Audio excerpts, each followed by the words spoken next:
Transmitiendo desde la Ciudad de México, Urus Radio, una estación para compartir.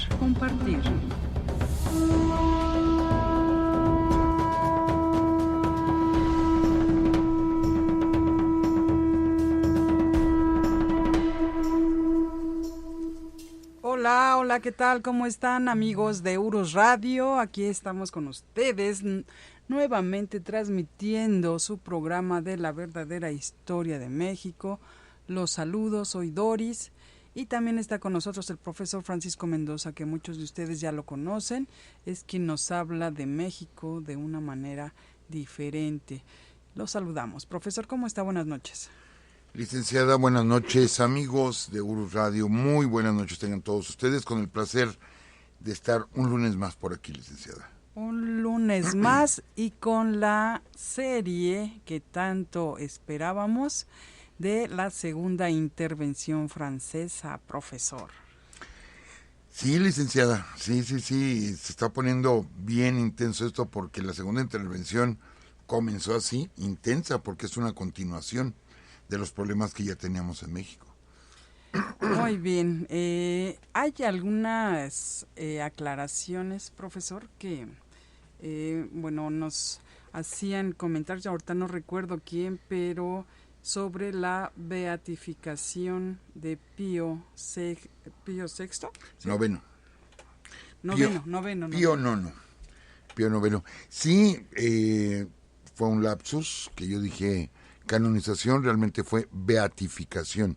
Fue beatificado, o sea, es beato, todavía no es santo, por el Papa Juan Pablo II. Entonces hago la corrección. Pues son parte de los rituales o de la liturgia católica. Él fue realmente beatificado, no canonizado. Hacemos esa aclaración y gracias a nuestros amigos por enviarnos esa información.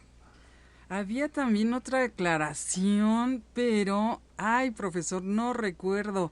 Era sobre, creo que la aristocracia, pero no estoy muy segura. Mejor se lo digo la próxima vez. De acuerdo, licenciada, claro que sí. Ok.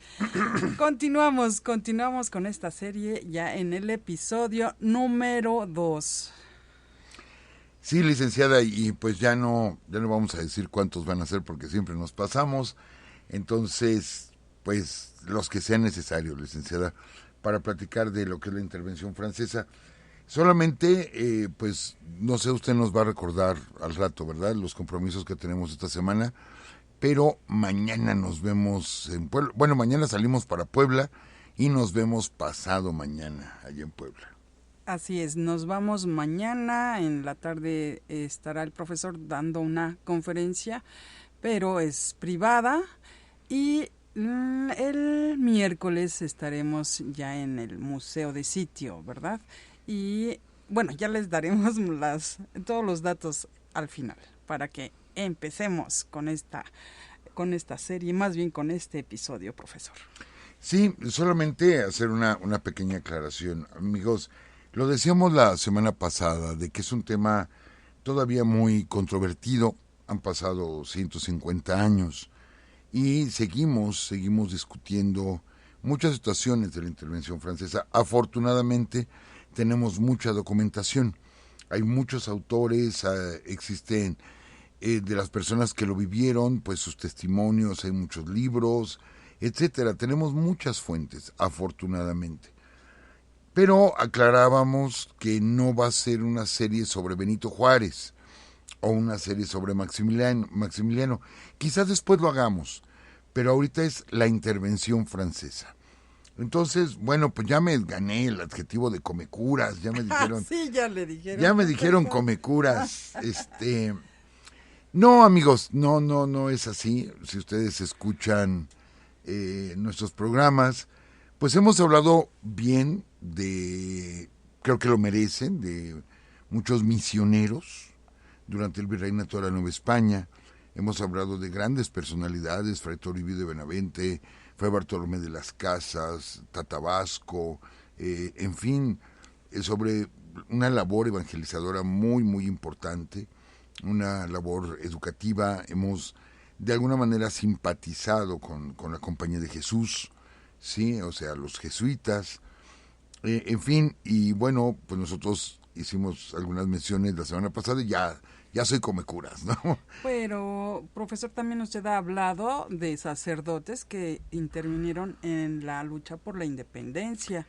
Sí, así es, y lo repetimos, hubo más de 600 sacerdotes que lucharon por la independencia, pero siempre hacemos esta aclaración, una cosa es el alto clero y otra el bajo clero, ¿sí? Y el alto clero es quien se ha distinguido en nuestra historia, y no lo digo yo, lo dicen muchísimos historiadores muy reconocidos, no muchísimos, todos, terminan por reconocer que el clero, el alto clero, sí, que tuvimos en México, nos hizo mucho daño. Sí, eso no tiene nada que ver con la fe religiosa, absolutamente nada que ver con la fe religiosa. Esa es otra situación. Al final, estas personas del alto clero son seres humanos, sí, igual con vicios, igual con tentaciones, igual que cualquier otro ser humano. Entonces nosotros no nos metemos con la fe religiosa. Entonces, hablando de Comecuras, ya platicaremos de Juan José Vaz. Ese sí era Comecuras, para que vea. Es decir, tuvo los cañones puestos para derrumbar la Catedral Metropolitana. Que hasta yo me hubiera puesto enfrente. Oye, no, ¿cómo haces eso? ¿Cómo vas a hacer eso? Es una joya. La Catedral Metropolitana es una joya. Sí. Entonces no la puedes destruir. Pero bueno, ya platicaremos de esa parte de la intervención francesa. Sí, profesor. Y el próximo lunes, ahí sí, amigos, el próximo lunes estaremos de este jueves en 8. De este próximo jueves en 8, esto es el 21 de marzo, estamos invitados por la alcaldía Gustavo Madero, y ahí sí daremos una plática sobre Benito Juárez y los hombres de la Reforma. O sea, ahí el tema es Benito Juárez y los hombres de la Reforma. Entrada libre en la alcaldía Gustavo Madero, ahí en el auditorio Quetzalcóatl. Entrando al edificio de la alcaldía, podemos bajar las escaleras y salimos al auditorio. Ahí sí, el tema será Benito Juárez. Y ahorita no, el tema es la intervención francesa, y hay muchísimos personajes y muchísimas cosas que están olvidadas, y hoy vamos a tocar algunas de ellas muy, muy dolorosas, licenciada. Pues sí, ni hablar, así es la historia, profesor. Y pues antes de que empiece a narrarnos este episodio, saludamos rapidísimo a nuestros amigos que se encuentran aquí en el chat: César Berumen, Eduardo de Gaona, Ismael, Edson Alberto, que dice dice buenas noches a toda la tropa Urus. De hecho, hay varios nombres que le han dado a la familia Urus, por ejemplo, la Legión Urus. ¿Qué otro? Urus adictos. Así es. Bueno, pues gracias a todos ustedes, amigos. ¿Quién más? Gerardo Solano, que siempre está aquí con nosotros. Ivette Guerrero también. ¿Cómo estás, Ivette? Paulo Gómez, Antonio Jiménez Ceniceros, que se ganó un libro. También arquitecta Montserrat, Eduardo de Gaona, bueno, ya lo habíamos saludado. Y dice que un saludo para su esposa Elizabeth Paisano. Saludos. Paciano, perdón. Bueno, ahora sí, empezamos, profesor. Amigos, tenemos de pronto a inicio de 1862, como lo habíamos comentado, tres potencias que llegan a nuestras costas, en el puerto de Veracruz, aunque también son tomados los puertos al norte. Los puertos en Tamaulipas también son bloqueados por la flota francesa. Y bueno, ya los tenemos en suelo mexicano. Comentábamos cómo fue llamado don Manuel Doblado por el presidente Juárez para platicar, sí, con los representantes de estas tres naciones que venían a causa de que se había suspendido el pago de la deuda que México había contraído con estos países. Hablamos de los bonos Jecker, sí, que era uno de los pretextos de los franceses, aunque él era suizo, no era francés. Sin embargo, le había prestado 1,5 millones de pesos para cobrar 15 millones, y cuando cambia el gobierno, cuando sale Miramón, llega Juárez, él vende los bonos. Pero curiosamente, amigos, parte de esos bonos van a parar a las manos de un hermano de Napoleón III. Entonces, pues cuando México dice no tenemos para pagar, sí les vamos a pagar, pero denos oportunidad. Sí, tenemos que echar a andar la industria, tenemos que echar a andar el comercio. De lo único que estamos recibiendo dinero son de los comerciantes por medio de las aduanas. O sea, denos la oportunidad. Pues agarra el hermano de Napoleón III y dice, no, a mí me deben muchísimo dinero. Cuando él no puso nada, pues él compró estos bonos. Al final, Jekyll, que quería cobrar 15 millones, vendió los bonos en 4 millones. Para él fue un excelente negocio, porque él prestó 1,5 millones y recuperó 4. Entonces tuvo 2,5 millones de ganancia. Pero, pues, realmente el compromiso de Miramón era sobre 15 millones. O sea que todavía estaban ahí 11 millones de posible ganancia, ¿sí? Entonces, pues vemos el interés de los franceses. Y aparte, no solo el económico, amigos, tenemos que reconocer esto. El virreinato de la Nueva España fue la joya de la corona española.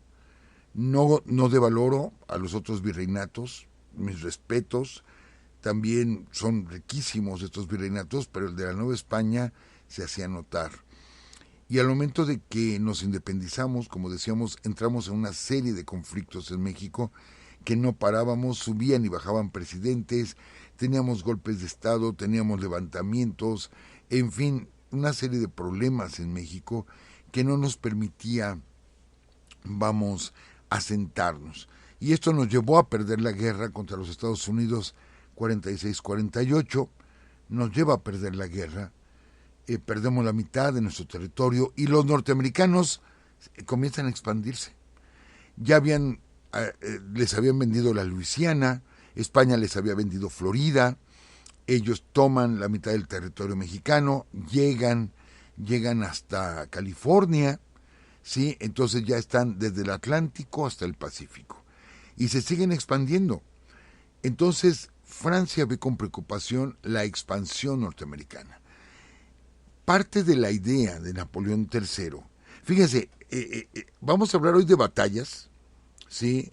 Como la de las cumbres de Aculcingo, y uno dice, ¿qué tiene que ver la batalla de Aculcingo con esa política mundial, esa política internacional? Pues tiene mucho que ver, son consecuencias porque Francia también quería frenar el avance de los norteamericanos, quería frenarlos, porque recuerden, los norteamericanos vienen de los ingleses, y los ingleses son enemigos de los franceses, aunque en esta ocasión se hizo un grupo tripartito para poderle cobrar a México, pero siempre habían estado en guerra Inglaterra y Francia.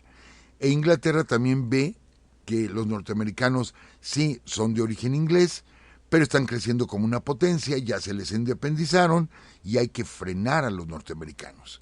Y de pronto los norteamericanos en 1861 comienzan su guerra de secesión. Esto es, varios estados del sur se separan, forman una confederación, esto es, los Estados Confederados, y comienza la guerra en los Estados Unidos. Una excelente oportunidad para ponerle un freno, creando un protectorado francés en tierras mexicanas. Entonces no era solamente el cobro de la deuda, sino que esto tiene una mayor importancia y mayor trascendencia de que los franceses vinieran para acá. Es cierto que tuvimos una invitación por parte de mexicanos, entre ellos Juan Nepomuceno Almonte, Gutiérrez Estrada, para instaurar una monarquía en México.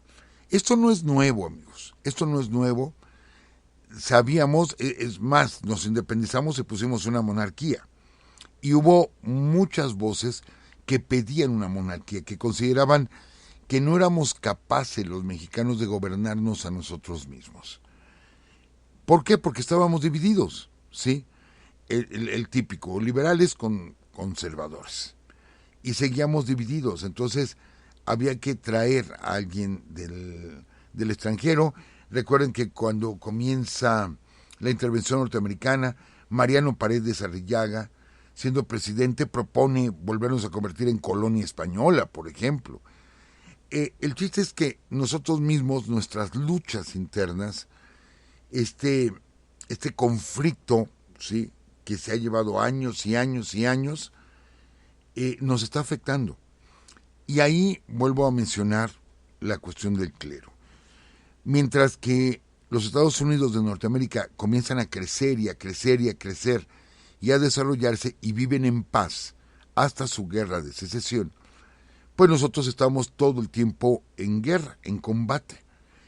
Y aparte que no se permite la inmigración de personas no católicas, porque acuérdense que la Constitución del 24 señala que la única religión en México es la religión católica y no puede haber otra. Es una de las 3 garantías del trigarante. Entonces, esto lo exige el clero, seguían teniendo sus mismos derechos. Para el clero no cambió nada con la independencia, seguían teniendo sus mismos derechos. Acuérdense que ellos recibían órdenes de Roma, ¿sí? Los obispos y arzobispos recibían órdenes y directriz directamente de Roma, no de España. Entonces, para ellos no había cambiado nada. Estados Unidos seguía creciendo y seguían llegando irlandeses y polacos y belgas y austriacos e italianos, en fin, seguían llegando y seguían creciendo los Estados Unidos.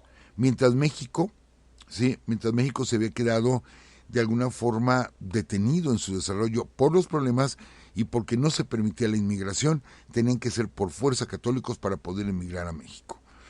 Entonces eso nos va retrasando, amigos, nos va retrasando. Por eso una de las leyes de reforma, ¿sí?, lo que invocaba era la libertad de culto. Esto es, que la Iglesia Católica no va a ser la única, sino que con cualquier creencia religiosa se puede vivir en este país, ¿sí? Y tenemos una educación laica. Entonces, esto afectaba directamente los intereses del clero, pero daba la oportunidad para que México creciera, ¿sí? Teníamos esa gran oportunidad y eso es parte del espíritu de las leyes de reforma. Situación que hasta el día de hoy tenemos, amigos. Sería tanto como insistir que ahorita en 2024 tuviéramos una educación religiosa. No se puede. Nuestra educación es laica y cada quien tiene el derecho, ¿sí?, de creer o no creer en una fe religiosa.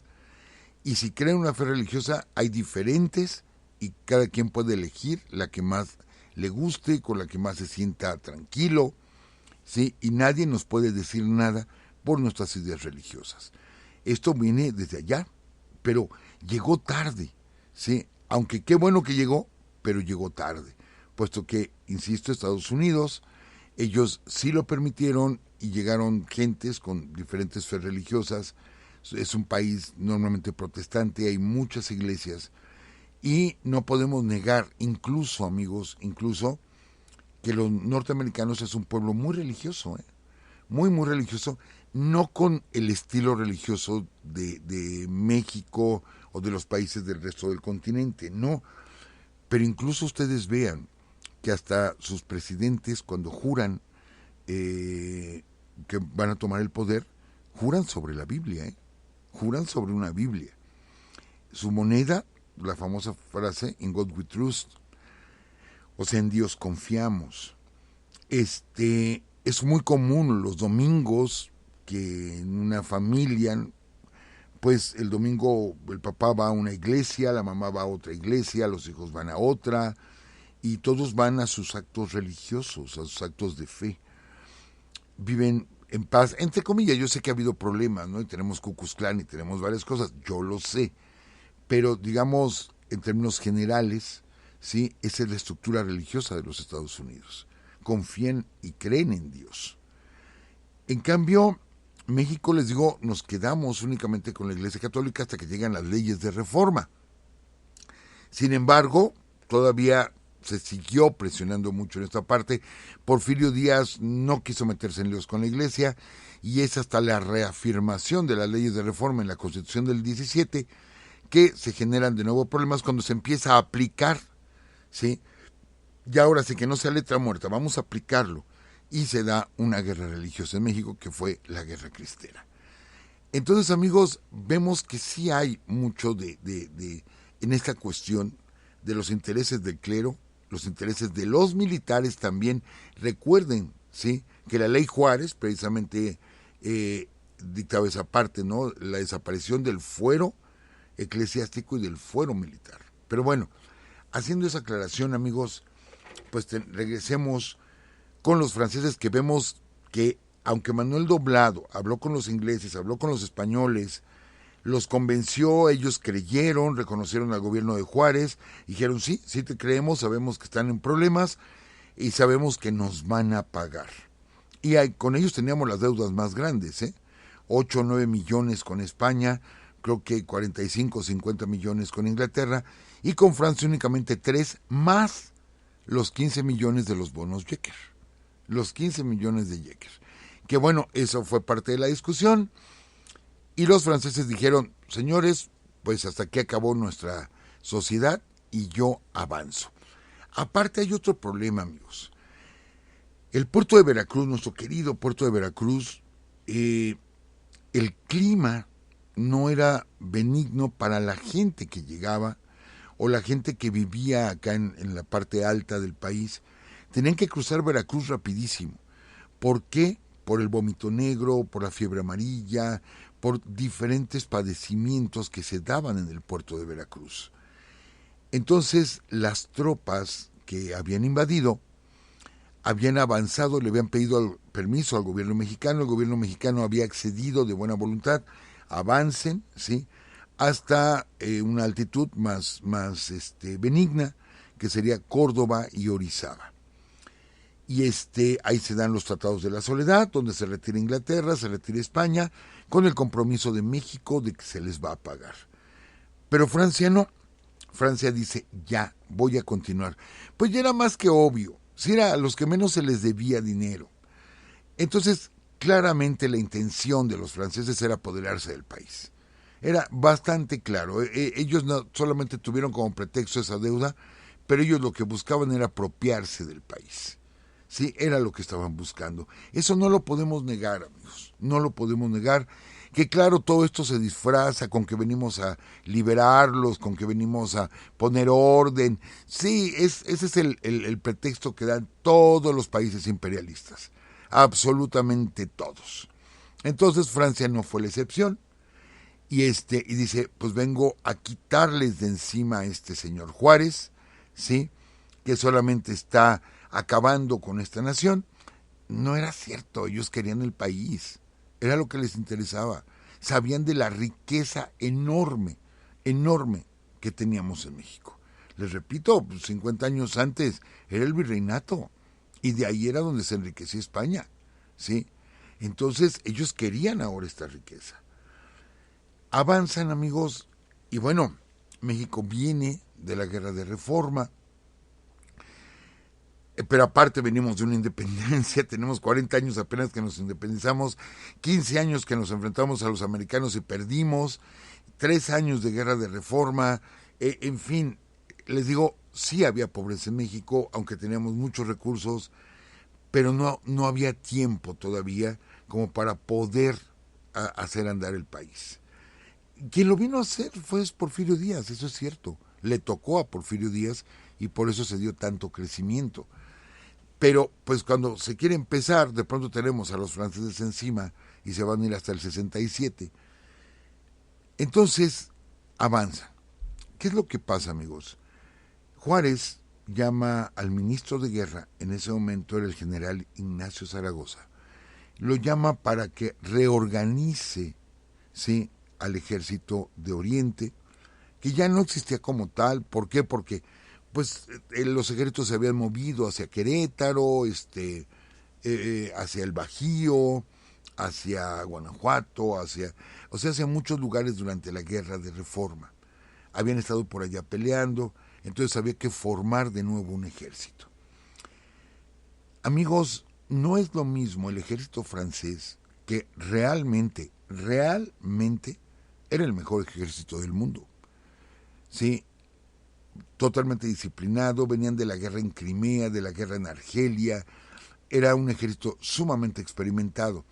Es cierto, no eran tantos, eran 6,000, pero en perfecto orden, con buena artillería, con buenos rifles, estaban bien abastecidos, y les digo, con una disciplina sumamente estricta y mucha experiencia. ¿Qué pasa con México? Pues realmente lo que quedaba del ejército profesional, ¿sí?, que se intentó formar, pues estuvo bajo el mando de Miramón. ¿Se acuerdan cuando hicimos la serie de la Guerra de Reforma? Decíamos, Miramón sí tenía lo que quedaba de un ejército profesional, o sea, militares formados de carrera. Entonces, pero estaban del bando conservador. ¿Quién formó el ejército liberal? Pues voluntarios. Entonces, de ellos, bueno, ya tuvieron la experiencia. El grupo más importante que quedaba todavía de alguna forma organizado eran los oaxaqueños. Era la gente de Oaxaca, la gente más experimentada que había estado en la Guerra de Reforma y que sabía obedecer una orden y que sabía moverse en un campo de combate. Entonces había que concentrar hombres y se empiezan a pedir hombres a los diferentes estados de la República.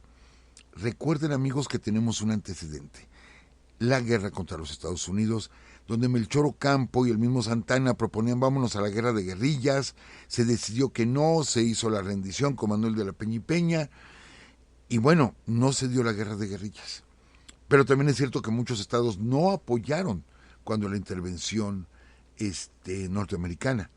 Bueno, pues ahora se le pide hombres y se le pide bastimento, etcétera, a todos los estados del país. Y varios estados comienzan a organizar, ¿sí?, a hacer un llamado cívico, a formar brigadas, a formar batallones para enviarlos, ¿sí?, a Puebla. La idea era, pues ya que avanzaron, ya que dejaron avanzar a estos tres ejércitos hacia Córdoba y Orizaba, pero después se retiran españoles e ingleses, se quedan franceses, pues saben que esto es la guerra así totalmente, y es ahí donde empiezan a concentrarse en esa región. Los primeros que van a llegar son precisamente los batallones de Oaxaca y del sur de Veracruz. Había que encontrarles un lugar, pero aparte, amigos, aparte, recuerden la fortaleza de Perote, impresionante fortaleza.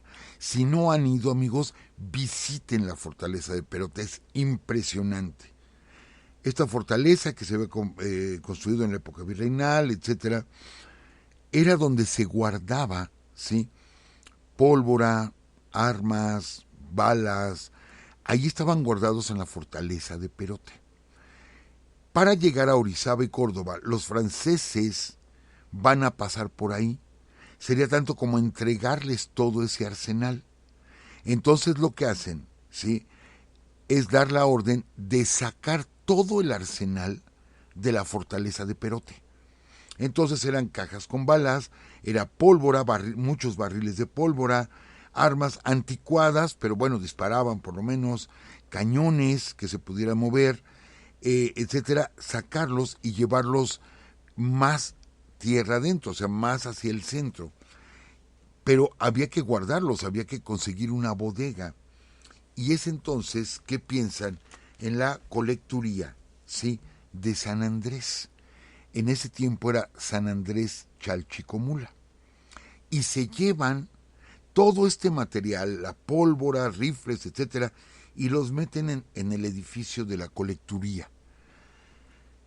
Ahí se está embodegando, pero al mismo tiempo están llegando los oaxaqueños, que estamos hablando de alrededor de 2,000, 2,500 hombres que están llegando al mismo tiempo. Dicen, bueno, pasen la noche ahí, y los dejan pasar la noche, ¿sí? Estamos hablando de el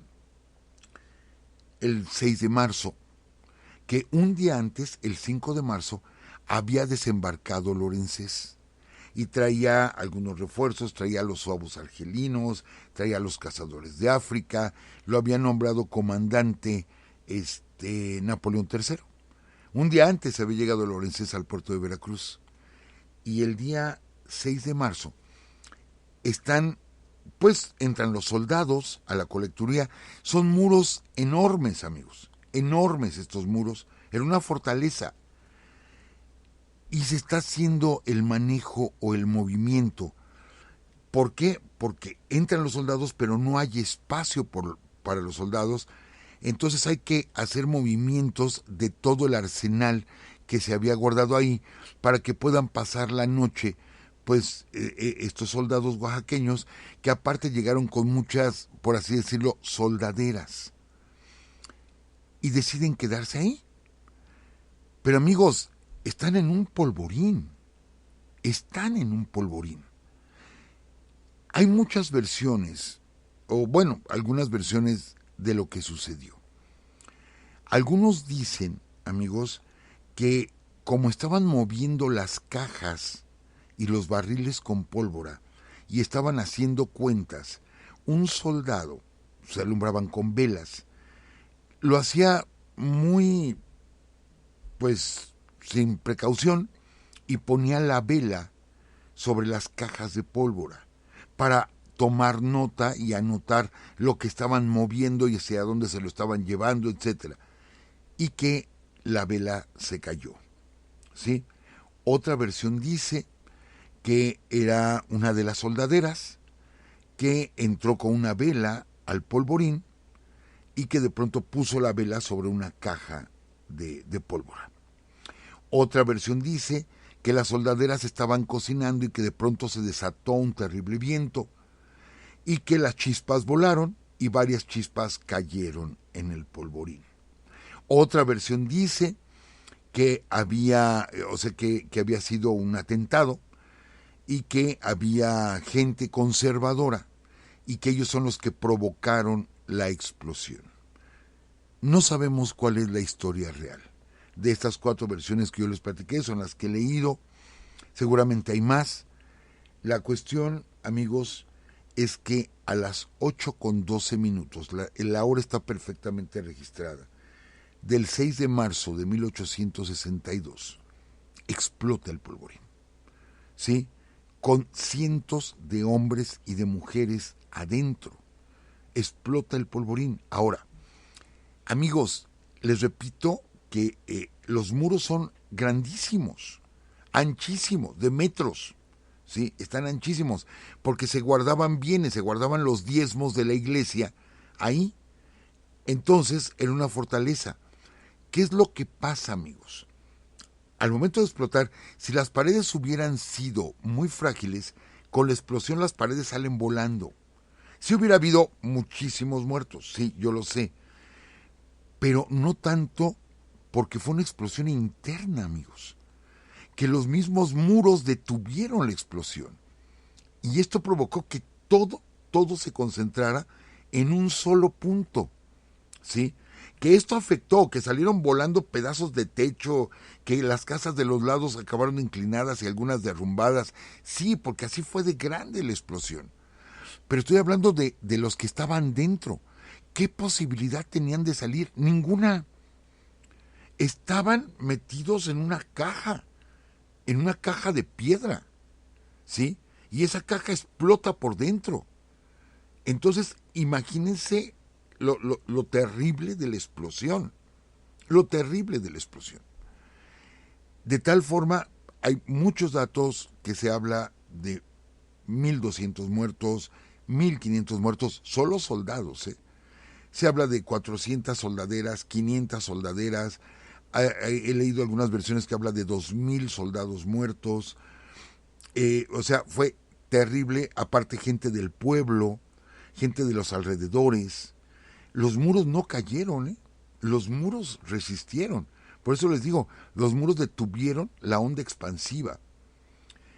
Pero esto provocó que todos los que estaban dentro fallecieran. Entonces fue terrible la explosión en San Andrés Chalchicomula. Y como yo les comentaba, era la parte más experimentada, ¿sí? Venían de la Guerra de Reforma y era la parte más experimentada y era la caballería. Entonces fue terrible. Terrible porque ni siquiera en el panteón pudieron enterrar a los muertos. Eran tantos los muertos, tantos, que ni siquiera en el panteón cabían. No había ataúdes, obviamente no había ataúdes. Tuvieron que hacer fosas para meter ahí los cadáveres e incendiarlos, ¿sí? Tuvieron que enterrarlos a los pies de los muros. No, es que fue terrible, amigos. Fue terrible lo que pasó en San Andrés Chalchicomula. Y yo quiero aprovechar para agradecerle a un querido amigo de ahí de San Andrés Chalchicomula, nuestro amigo Jesús Martínez, que él me brindó mucha información al respecto. Él es de ahí. Y hoy platicaba yo con él, precisamente con nuestro amigo Jesús Martínez, y yo le decía esto, que yo tenía el deseo de hacerles este comentario, amigos. Si ustedes, inclusive si ustedes buscan en el Google Maps, pueden buscar Calle de la Explosión, porque así se llama la calle de la Explosión, y pueden llegar hasta donde se conservan todavía los muros, ¿sí?, donde se dio esta situación tan terrible en Chalchicomula.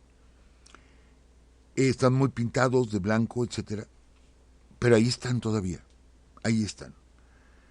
Y tuve la oportunidad de ver un video. Yo no conozco el lugar personalmente, tuve la oportunidad de ver un video. Y miren, por un lado qué bueno, pero por el otro sí sentí feo, y se los comparto, amigos. No sé si yo vaya a causar con este comentario alguna molestia, pero es mi sentir y lo digo con todo respeto. Me tocó ver un video donde entran con una cámara a lo que es el interior de la colecturía, los muros, obvio ya no hay techos. Claro, esto pasó hace muchísimos años y de pronto está convertido en un frontón. Los muros fueron blanqueados, fueron aplanados y lo convirtieron en un frontón. Qué bueno que tengan espacio nuestros jóvenes y nuestros adultos para jugar, pero yo creo que les puedo construir una barda en cualquier otro lugar.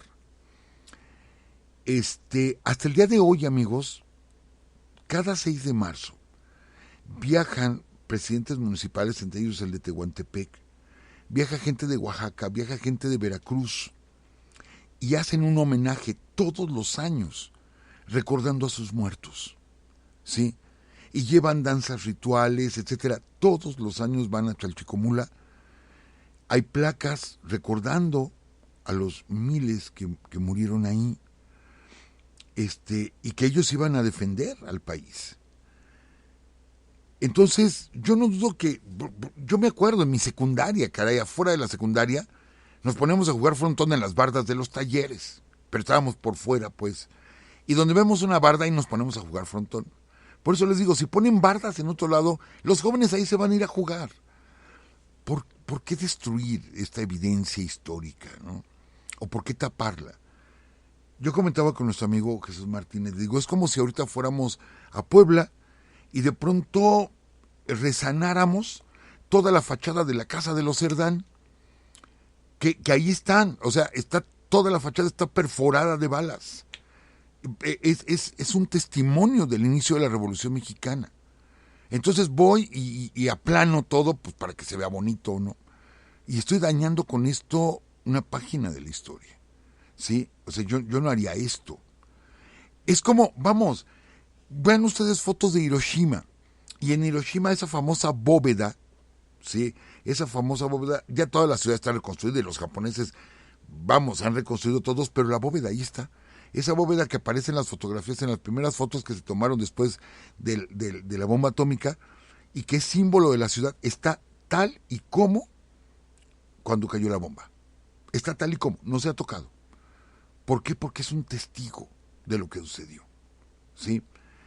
El coche de Villa, amigos, el coche de Pancho Villa. Uno va, lo ve, y está muy cuidadito, aunque tiene agujeros de balas. Pero el coche, uno ve las fotografías y quedó casi destrozado el coche. Entonces uno dice, ¿por qué está tan arreglado? Pues porque lo mandaron a arreglar. Compraron el coche y lo mandaron a arreglar, resanar y dejarlo como nuevo. Y cuando lo presumieron, un gobernador lo presumió, de cómo había dejado enterito el coche de Villa, y le dijeron, es que le quitaste la historia, le quitaste todos los balazos, o sea, la historia la despedazaste. Ah, lo que quieren son balazos, saca la pistola y empieza a balacear el coche. Y son los balazos que ahorita le vemos al coche ahí en el museo en Chihuahua. Sí, esos son los balazos que le vemos, no son los originales. Entonces, amigos, cuando de pronto estoy siguiendo y van a entrar a la colecturía, y recuerdo que alguna ocasión tuve esa oportunidad de estar en la ciudad de Antigua, en Guatemala, y tengo fotografías de las iglesias cuando se destruyó prácticamente la ciudad. Estamos hablando de la época virreinal, amigos. Se destruyó la ciudad, la destruyó un terremoto terrible por una erupción volcánica, y por eso se llama Antigua, porque era Antigua Guatemala, o sea, la capital, y después ya se fueron a San Juan de los Caballeros, y es la actual Guatemala. Pero dejaron ahí, están los muros caídos, están derrumbados, hay maleza. Ahí estuvimos tomando fotografías porque vemos la magnitud, vemos los muros tan grandes, las columnas tan grandes, como están derrumbadas, y te das cuenta de la fuerza de la naturaleza, cómo derrumbó y destruyó la ciudad de Antigua. Y ahí lo dejaron. Entonces yo estaba esperando, cuando vamos a entrar, oigo en el video, vamos a entrar a la colecturía, dije, yo quiero verlo.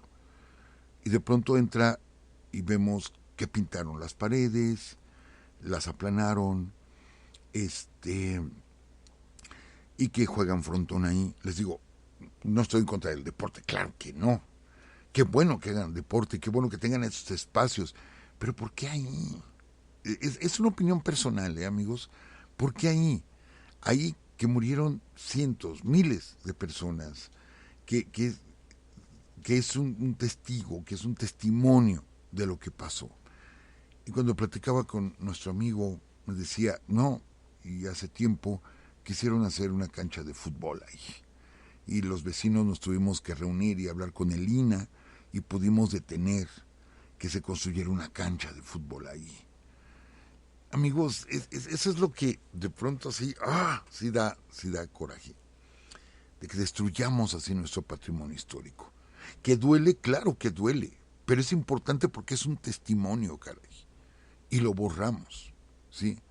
Lo borramos, o sea, eso no se debiera tocar. Pero bueno, es una opinión.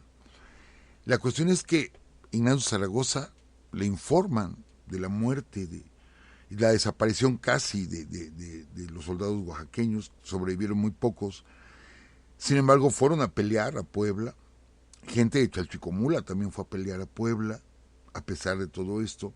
Y va llegando Lorenzés cuando le dicen, ¿sabes qué? Sus mejores soldados y su caballería ya no existen, ¿no? Ya no existen. Y Lorenzés, bueno, con una soberbia, le escribe a Napoleón y les dice, al mando de 6,000 hombres soy amo de México. Así, soy el amo de México. Tenemos tal superioridad de raza, etcétera, etcétera, ¿no? O sea, con esa soberbia. Y comienza a avanzar, ¿sí? Y de pronto envían al general Zaragoza. Zaragoza, que había peleado al lado de Jesús González Ortega en la Guerra de Reforma, y que venía desde el norte, había estado en las principales batallas, estuvo en Calpulalpan, ¿sí? Era el ministro de guerra, y lo llaman y dicen, ve a organizar un ejército. O sea, ve a formar un ejército. Su esposa enferma y la tiene que dejar, y su esposa fallece, amigos. Su esposa fallece mientras él está en Puebla, y le avisan y le dan permiso de que regrese al funeral de su esposa, y él no acepta. Dice, no, mi lugar ahorita es aquí. Y a su esposa no la volvió a ver. Que ahorita, en este momento, sus cuerpos están juntos. Sí, está Ignacio y está su esposa. Están enterrados juntos. Pero bueno, Zaragoza se quedó ya con todo, y la muerte de su esposa se quedó allá pidiendo de todo, amigos. Pidiendo armas, pidiendo picos y palas para hacer trincheras, pidiendo guaraches, pidiendo lo que hubiera, era organizar un ejército. Mientras Zaragoza dice, necesito ganar tiempo. Están avanzando los franceses, necesito ganar tiempo. Y el 28 de abril, ¿sí?, de ese 1862, decide enfrentar a los franceses en las cumbres de Culcingo. Los franceses van avanzando, las cumbres son tremendas, amigos, se han manejado, ahorita hay autopista y es pesadísima. Lo que es Cumbres de Maltrata y Cumbres de Culcingo, híjole, son carreteras muy difíciles que hay que ir con muchísima precaución. Bueno, pues por ahí van los franceses. Entonces decide Zaragoza enfrentar, sabiendo que va a perder, de lo que se trataba era de ganar tiempo para poder fortificar Puebla, porque dice, aquí es donde nos vamos a defender, ¿sí? Mientras están pidiendo soldados, ojalá lleguen soldados, hubo soldados que llegaron, hubo otros que nunca llegaron, pero por otro lado, los conservadores, el ejército conservador, cuya cabeza es Leonardo Márquez, ¿sí? El tigre de Tacubaya, el que mató a los médicos ahí en Tacubaya cuando se enfrenta con las fuerzas de Santos Degollado, etcétera, empieza a organizarse y quiere unirse a las tropas francesas, ¿sí? Y forma un cuerpo de caballería bastante grande. He encontrado datos que dicen 4,000, otros 5,000 jinetes, y los hace avanzar desde el estado de Morelos y van hacia Puebla, ¿sí? Entonces, amigos, se va a enfrentar Zaragoza por primera vez a los franceses. La verdad es que estaba bien puesta la trampa. Los suavos avanzan, un batallón de suavos es emboscado por el ejército mexicano, el ejército de Oriente, que estaban en las partes altas, y comienzan a disparar y comienza el enfrentamiento, pero ahí se ve la diferencia entre las armas. Las armas mexicanas te alcanzaban 100 metros, 150 metros. Las armas francesas te alcanzaban 600, 800 metros. Entonces, ¿cómo enfrentas, no, con esa disparidad de armamento? Aunque les digo, Zaragoza sabía que iba a perder, pero quería hacerles bajas a los franceses e intentar detenerlos. No pudo. No pudo, tiene que sacar al ejército, deja a Porfirio Díaz a cubrir la retaguardia con la artillería y caballería para que pueda escapar el mayor número de soldados. Hay alrededor de 50 bajas, ¿sí?, entre la tropa mexicana, como 30 muertos, 20 heridos, hay como 50 bajas. De los franceses hay muy pocas bajas, y esto le da ánimo a Lorenzés. Dice, pues mira, me pusieron una emboscada y los hice correr a todos. Y se pierde la batalla de las cumbres de Culcingo, que les digo, se iba a perder, y se refugia en Puebla directamente Zaragoza, que llega el 3 de mayo, llega. Para esto, Leonardo Márquez está avanzando, ¿sí?, y va hacia Puebla. Zaragoza toma los fuertes de Loreto y de Guadalupe, que no son grandes fortalezas. Fortaleza la de Perote, por eso les digo, vayan ustedes a Perote. O sea, esas son fortalezas.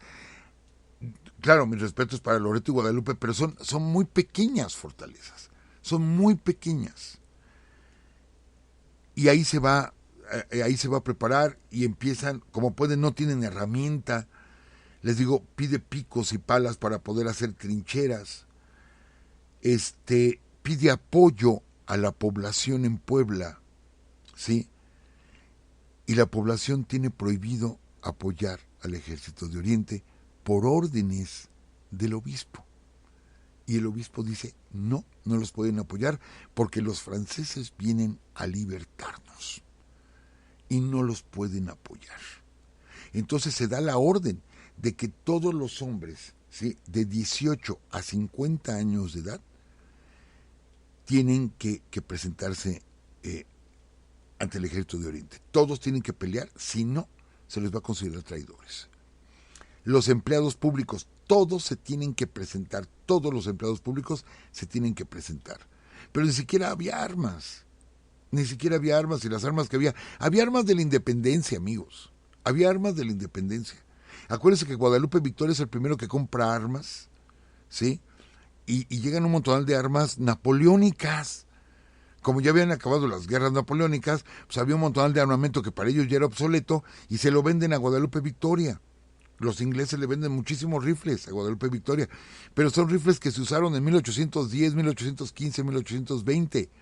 Estamos en 1862. Los franceses traen material muy moderno comparado a los rifles mexicanos. Pero bueno, era reunirlos. Entonces, no es un ejército profesional. ¿Sí? O sea, son voluntarios. Pudiéramos decir que es una leva también un tanto disfrazada. No son soldados de línea. La parte más experimentada de los mexicanos, pues eran los oaxaqueños, la caballería oaxaqueña, y quedan destrozados en Chalchicomula. Entonces, inclusive, amigos, se dice que estaba parejo los números, 5,000 y 5,000. No, el mismo Lorenzés lo dice, al mando de 4,000 hombres, soy amo de México. Él trae 4,000, ¿sí? Perdona, al mando de 6,000 hombres. Él trae 6,000. Y Zaragoza, por ahí tiene entre 4,000 y 4,500 hombres. Entonces, esa batalla, todo pintaba mal, o sea, todo pintaba mal, el pueblo no está apoyando, el mismo Zaragoza se molesta, y Zaragoza le envía una comunicación a Juárez donde dice que no le faltan ganas de girar los cañones y disparárselos a Puebla. Estamos hablando de que fueron órdenes religiosas, yo no estoy hablando del pueblo, y ahorita vamos a ver por qué. Bueno, ahorita ya no, esto lo tendremos que platicar la semana que entra, pero bueno, no es lo mismo, no es lo mismo las autoridades religiosas que el pueblo poblano, no es lo mismo. Amigos, todo pinta mal, y luego viene Leonardo Márquez, que aunque los franceses son menos que los mexicanos, pero Márquez viene con entre 4 y 5,000 jinetes a apoyar a Lorenzés. Y viene por el rumbo de Atlisco, o sea, viene por el sur, ¿sí? Va rumbo a Cholula y de Cholula iría hacia Puebla. Y por el otro lado vienen los franceses en perfecto orden, con el ánimo arriba. ¿Por qué? Porque ganaron en Aculcingo. Vienen por el rumbo de Amozoc. Imaginemos el mapa, amigos. Lo están rodeando a Zaragoza. ¿Hacia dónde huyes? No puedes huir hacia la Ciudad de México porque tienes a la caballería de Márquez. No puedes. Y no puedes huir hacia Veracruz. No puedes porque tienes a los franceses enfrente. Está cerrándose la pinza y se está convirtiendo en una ratonera Puebla. Y lo que hace Zaragoza, llama al general Tomás O'Horan, ¿sí? Y le dice, llévate 2,000 hombres, llévate 2,000 y detén a Márquez. O sea, deténlo. Y se arranca O'Horan y más o menos por ahí, por Atlisco, se va a enfrentar con él el día 4 de mayo. Un día antes se van a enfrentar, ¿sí? En una batalla que tenemos olvidada, la batalla de Atlisco, donde iban 5,000 jinetes a apoyar a Lorenzés. Y el general O'Horan los va a detener, y el general Antonio Carvajal. Son los que los van a detener y se van a enfrentar ahí en Atlisco y los van a hacer huir, ¿sí? A la gente de Leonardo Márquez, de tal forma de que no pudieron llegar a auxiliar a Lorenzés. Amigos, lástima por el general O'Horan, porque después estaría con el imperio y sería fusilado como traidor en el 67. Lástima, pero ahí se convirtió en un héroe. Enfrenta con solo 2,000 jinetes a 5,000 jinetes de Márquez y los derrota, los hace huir, ¿sí? Obvio, se regresa inmediatamente a Puebla. Y tenemos otro caso, el general Miguel Negrete. Miguel Negrete, que había sido general conservador, que había peleado la guerra de reforma del lado conservador. Juárez invoca que hagamos a un lado nuestras diferencias y nos unamos contra el invasor. Muchos no hicieron caso, como Leonardo Márquez, que dijo, no, yo me voy con los franceses. Pero el general Miguel Negrete, él va a decir, se le va a presentar ante Juárez, ¿sí? Un general de renombre conservador, y va a decir, tengo patria antes que partido. Esa es su frase. Tengo patria antes que partido. Entonces, primero es mi patria y después a quien pertenezca, ¿no? No se crean que le tuvieron toda la confianza del mundo, porque igual él podía haber metido sus fuerzas a Puebla y de pronto girarse, ¿sí? Y ahí mismo dentro de Puebla traicionar. Podría ser, ¿eh? Por lo tanto, Zaragoza, previendo esto, lo pone en el centro, ¿sí? Pone a sus fuerzas del general Negrete en el centro, entre los dos fuertes, y comandando el 6º batallón, famoso 6º batallón de Oaxaca, lo comanda él. ¿Quién le iba a decir que esta misma desconfianza, porque lo ponen a él en el centro para estarlo cuidando, lo haría ganarse la gloria, ¿sí?, militar? Esto lo vamos a platicar la próxima semana, porque ellos son los primeros que reciben a los franceses. Son los primeros, el 6º batallón de Oaxaca, encabezado por Miguel Negrete. Son los primeritos. Y bueno, el 5 de mayo, les repito, se derrota a Leonardo Márquez, no puede llegar. Juan Nepomuceno Almonte, que estaba junto con Lorenzé, le decía, no ataque. O sea, no tenemos caballería, no importa, soy el amo de México. Y decide avanzar hacia Puebla. Zaragoza lo está esperando, disminuido, y se va a dar, amigos, quizá la batalla más épica y más recordada en nuestra historia, entre todas las grandes batallas que ha habido, desgraciadamente, en México, la batalla de Tenochtitlan, la batalla de Zacatecas, la batalla de Puente de Calderón. ¿Cuántas batallas hemos tenido en México? La batalla de Chapultepec, Cerro Gordo, en fin, cuántas batallas. Pero quizás se va a dar una de las batallas más épicas de nuestra historia, que es la batalla del 5 de mayo. El ejército de Oriente, encabezado por Zaragoza, contra las fuerzas invasoras francesas de Lorenzés. Y esto platicaremos la próxima semana, porque nos va a llevar todo el capítulo solamente a hablar de la batalla del 5 de mayo, licenciada. Ay, profesor, nos tiene al borde del asiento. Ay, qué emoción, este tipo de historias que usted nos comenta, tan apasionado, de verdad. Gracias, profesor. Amigos, pues nos vamos. Les damos nada más los datos donde vamos a estar el miércoles 13 de marzo. Será en el Museo de Sitio de Teteles del Santo Nombre. Es a las 12 horas, o sea, al mediodía. Por allá los esperamos. Bueno, yo creo que tienen que hablar al museo porque el cupo es limitado a 50 personas, me parece ser, ¿verdad, profesor? Sí, está limitado a 50 personas, pero pueden comunicarse al museo. Nosotros no lo conocemos, ese museo, y nos hacen el honor de invitarnos. Está cerca de Tehuacán. Entonces vamos a llegar a Puebla, van a pasar por nosotros, vamos al museo, damos la plática sobre mujeres poblanas, ¿sí? Hablando del Día Internacional de la Mujer, mujeres poblanas en la historia de México. Hay mucho que platicar, ahí estaremos en Teteles. ¿Y luego, licenciada? Y luego, en la noche, amigos, del mismo día miércoles, o sea, 13 de marzo, los esperamos en el CREA, que es Centro de Expresión de las Artes del UPAEP, y es la dirección la 11 Poniente, número 1931, en el barrio de Santiago. La entrada puede ser desde las 6, si ustedes quieren llegar antes, entonces desde las 6 van a poder entrar, así que por allá los esperamos. Y creo que es todo de estos días, ¿verdad, profesor? Sí, vamos a estar allí en la UPAEP. Gracias a nuestros amigos que nos invitaron y que consiguieron el lugar. Y ahí vamos a estar con ustedes. Aunque es una banquetera, bueno, preparamos algo ese día para ustedes, amigos que nos van a acompañar. Les preparamos algo, o sea, sí va a ser una conferencia, vamos.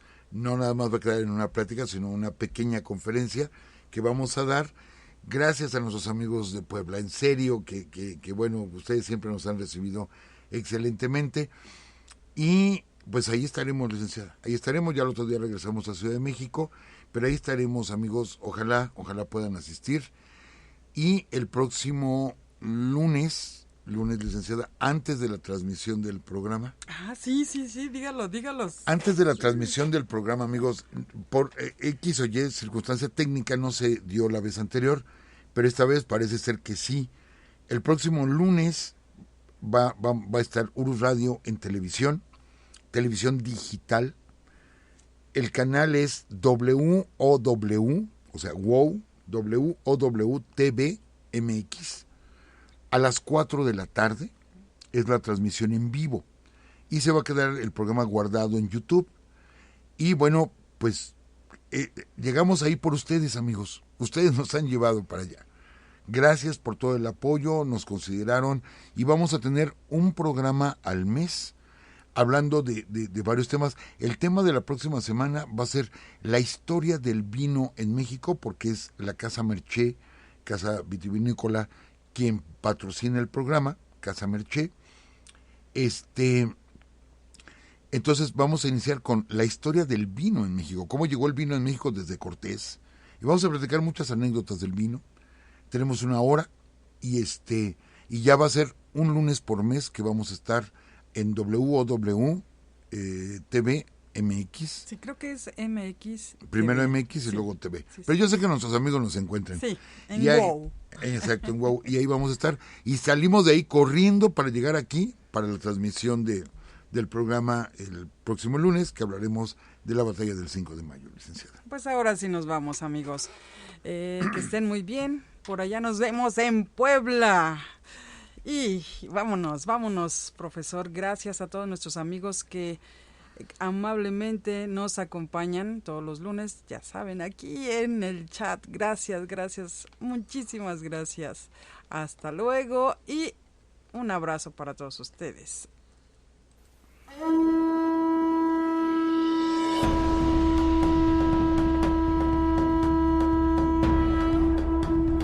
Esta fue una transmisión más de Urus Radio. Los esperamos el próximo lunes a las 10 de la noche. Hasta entonces.